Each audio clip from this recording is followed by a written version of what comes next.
I have a dream. Those are the famous words of Dr. Martin Luther King Jr. Words that have inspired millions of people, not just in the United States, but around the world. And until just a few short years ago, I could not say those words for myself. I didn't have a dream that inspired millions of people. I didn't even have a dream that inspired me.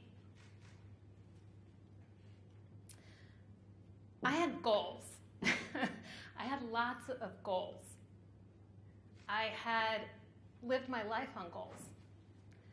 For 20 years of my life, I spent working in the retail industry. I climbed the ranks. I started off managing my first little store when I was just 22 years out of college. 22 years right out of college, not 22 years later. But 22 years, I was managing my first store, and I soon became a district manager, and then a regional manager, then a regional vice president, and a VP of sales. And at one point in time, I was managing almost $880 million in volume and thousands of employees. And I got there because of goals. I had SMART goals because I was smart. But if anyone really knows what SMART goals are, if you're familiar with the acronym, a SMART goal is specific, it's measurable, it's actionable or achievable, it's realistic or reasonable or relevant, and it's time-bound. Exciting, huh? Woo! Yeah, not so much, but you know what? I achieved a lot because of that SMART goal framework. It works. It does work for goals. But there's a problem. So in all of the things that I had achieved in my career, I had also achieved one other thing, a major case of burnout. And that burnout for me looked like extreme adrenal exhaustion, which was physical exhaustion. It was brain fog. I couldn't even put two sentences together sometimes. I couldn't remember conversations that I'd had 30 minutes earlier. I was, of course, irritable from all of that, which I think you can relate to, which impacted me not just at home, but also at work. And all of that hard work, that career that I worked so hard for, was starting to suffer because of it. My relationships, I didn't have the time for. I didn't have the energy for them. So pretty much everything was going down the tubes. And I was miserable.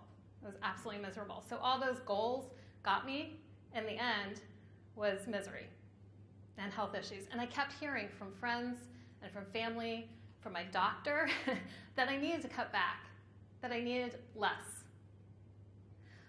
But I had a problem with that. I don't like the sound of less. I did not want less in my life because I felt like I had already sacrificed enough. I wanted more.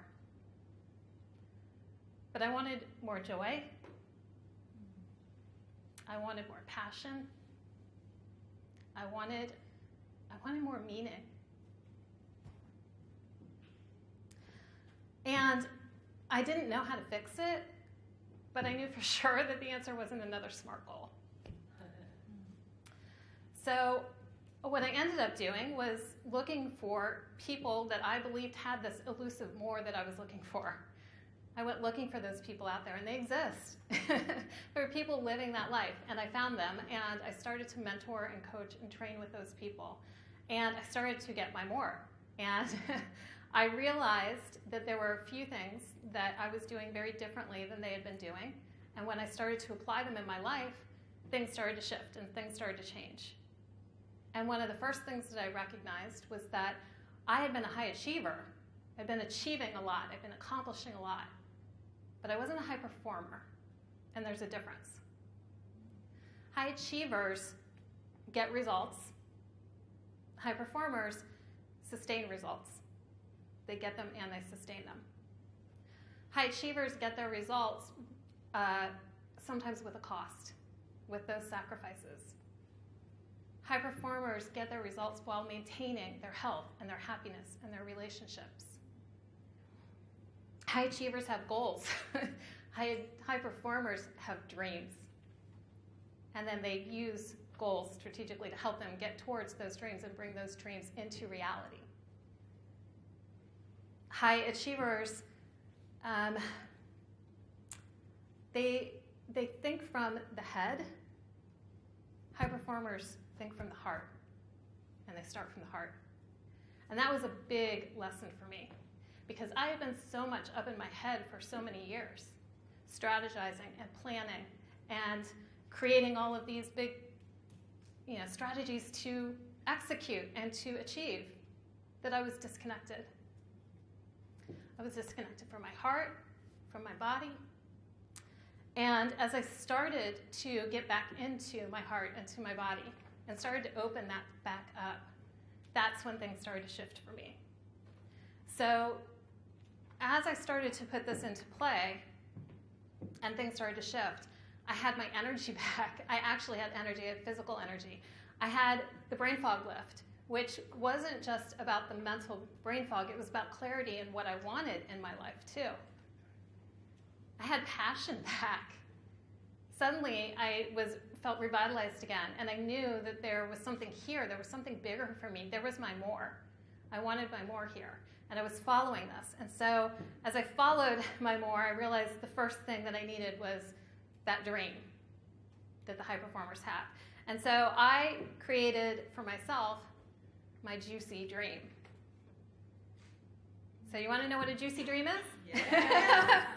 A juicy dream is first and foremost joy-driven.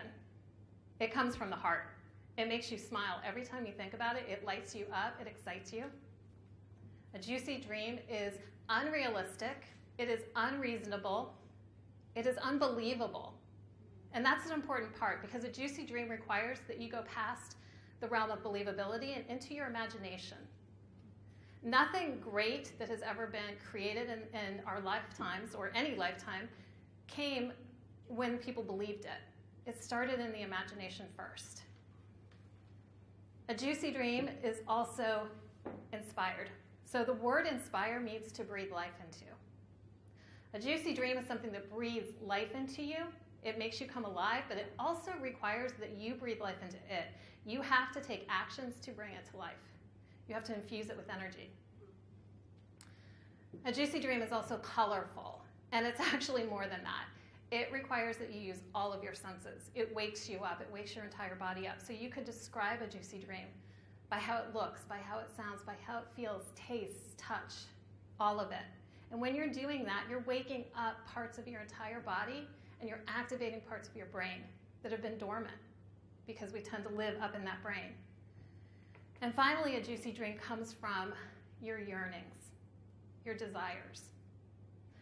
There's a Greek word, entelechy, which means that which you are meant to be, that which you are meant to evolve into, how you self-actualize. And so I knew I had these desires because I knew I wanted more in my life. I didn't need to know what it was, I just knew I needed more. And I started to follow those desires and those yearnings, and started to follow the little breadcrumbs, and things started to open up for me. So my point with all of this is that a juicy dream is the fertile foundation that you have to anchor into before you can ever go to those SMART goals. And today I get to work with women all around the world, helping them create their own juicy dreams and anchoring into those and then bringing them to life. And so I just wanted to say my signature program is called Flourish, because that's what it ultimately brings you to a place of flourishing. And if you're interested in hearing more, I would love to support you with that. And I have a free masterclass that I'd love to send you. And you can access that if you go to www.connectwithbeth.com. I'd be happy to send that to you. Thank you.